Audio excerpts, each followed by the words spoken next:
Hello friends, हम लोग modern history में 38वें क्वेश्चन से करेंगे। 37 क्वेश्चन मॉडर्न हिस्ट्री का हो चुका है। ये यूपी 3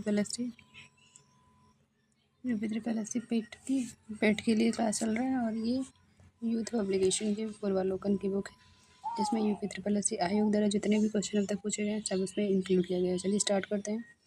अच्छा लगेगा तो लाइक शेयर सब्सक्राइब जरूर करिएगा। 38 नंबर से स्टार्ट करते हैं। निम्नलिखित में से कौन सी प्रणाली भारत में ब्रिटिश शासन के दौरान भूमि राजस्व प्रणाली के संबंधित नहीं था? जमींदारी, महालवाड़ी, रैयतवाड़ी, दस्तक। सही आंसर हो जाएगा दस्तक जो था वो ब्रिटिश शासन के दौरान भूमि राजस्व प्रणाली से संबंधित नहीं था। आगे देख लेते हैं। ये बॉक्स में जितने भी इंफॉर्मेशन रहता है वो बहुत इंपॉर्टेंट होता है। अंग्रेजों के आगमन के पूर्व जो परंपरागत भूमि व्यवस्था कायम थी उसमें भूमि पर किसानों का अधिकार था। 1765 में इलाहाबाद की संधि के द्वारा ईस्ट इंडिया कंपनी ने बंगाल, बिहार, उड़ीसा की दीवानी प्राप्त कर ली। और जमींदारी व्यवस्था भूमि राजस्व की 3 प्रणाली थी जो ब्रिटिश शासनकाल में थी। एक जमींदारी व्यवस्था थी, रैयतवाड़ी, महालवाड़ी। 39 क्वेश्चन है। मुंबई से ठाणे तक भारत में पहली यात्री ट्रेन किस वर्ष चलाई गई? 35 में, 53 में, 1825 में, 1840 में। सही आंसर हो जाएगा 1853 में 34 किलोमीटर, और इस टाइम पर डलहौजी के शासनकाल में चलाई गई थी। भारत में पहली ट्रेन जो थी 16 अप्रैल 1853 में मुंबई के बोरी बंदर स्टेशन के छत्रपति शिवाजी महाराज टर्मिनल के नाम से जाना जाता था ठाणे के बीच चलाई गई थी। 34 किलोमीटर लंबे सफर तय किया था। बाल विवाह अवरोध अधिनियम 1929 को निम्नलिखित में से किस अन्य नाम से जाना जाता है? शारदा अधिनियम, विजयलक्ष्मी पंडित अधिनियम, नायडू अधिनियम, नानावटी। सही आंसर हो जाएगा शारदा अधिनियम। इसमें लड़के और लड़की की विवाह की आयु को फिक्स कर दिया गया था। 1829 में यह आया था। और लड़कियों की उम्र 14 साल और लड़कों की उम्र 18 साल कर दिया गया था। 1764 में ब्रिटिश ईस्ट इंडिया कंपनी द्वारा स्थापित भारत का पहला डाकघर निम्नलिखित में से किस स्थान पर था? सिक्किम, पुणे, मद्रास, बॉम्बे। सही आंसर हो जाएगा डी, बॉम्बे। 1854 में भारत पहला अखिल भारतीय डाक टिकट जारी किया गया था। 1764 में बॉम्बे में पहला ब्रिटिश ईस्ट इंडिया कंपनी द्वारा स्थापित किया गया था। 42 हिंदी विधवा पुनर्विवाह अधिनियम 1856 जैसे अधिनियम 15 1856 में कहा गया 26 जुलाई 1856 को लागू हुआ था। किसके शासनकाल में पारित हुआ था? Harding, Canning, Auckland, Metcalfe. इसका आंसर हो जाएगा कैनिंग के शासनकाल में हिंदू विधवा पुनर्विवाह अधिनियम पारित हुआ था 26 जुलाई को।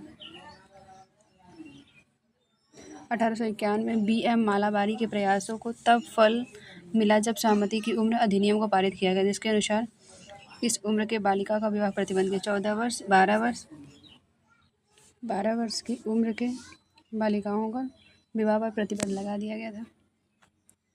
1795 1804 के विनियमन अधिनियमों में घोषित किया गया था। सती प्रथा का अवैध घोषित करना, कन्या हत्या को अवैध, विधवा पुनर्विवाह को अवैध, बाल विवाह को अवैध। इसका सही आंसर हो जाएगा कन्या हत्या को अवैध घोषित करना 1795 से 1804 में घोषित किया गया था। हंटर आयोग किसके विकास के पर अधिक बल दिया? प्राथमिक शिक्षा, माध्यमिक शिक्षा, स्त्री शिक्षा, तकनीकी शिक्षा। सही आंसर हो जाएगा प्राथमिक शिक्षा पर हंटर आयोग ने सबसे ज़्यादा बल दिया था। 1882 में सरकार ने W. हंटर की अध्यक्षता में एक आयोग का गठन किया गया था और 1854 में इसने शिक्षा की दिशा में प्रयास किया था। ये केवल प्राथमिक और माध्यमिक शिक्षा तक सीमित था।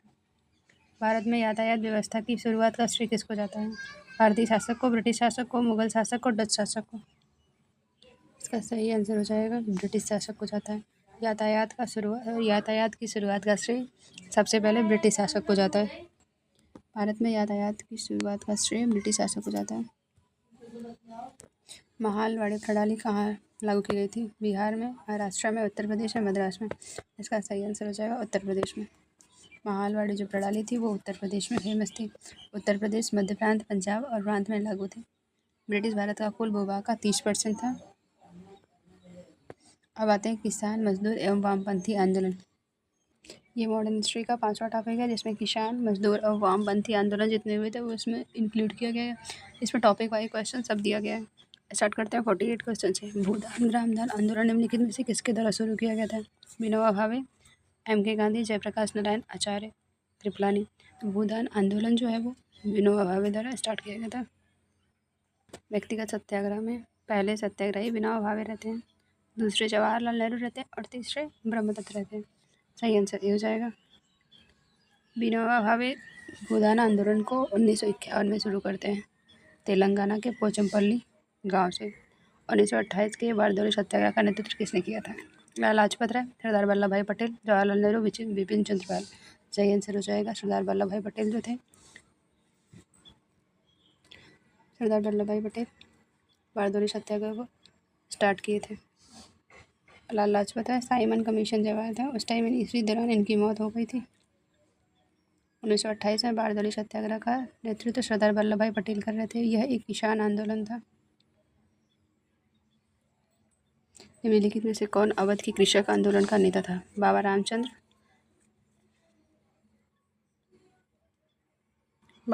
महात्मा गांधी, B.R. अम्बेडकर, अलूरी सीतारामजू। इसका सही आंसर हो जाएगा बाबा रामचंद्र। 51 है। भूदान आंदोलन के प्रवर्तक किन्हें माना जाता है? जयप्रकाश नारायण, महात्मा गांधी, श्री रामचंद्र रेड्डी, विनोबा भावे। सही आंसर हो जाएगा विनोबा भावे।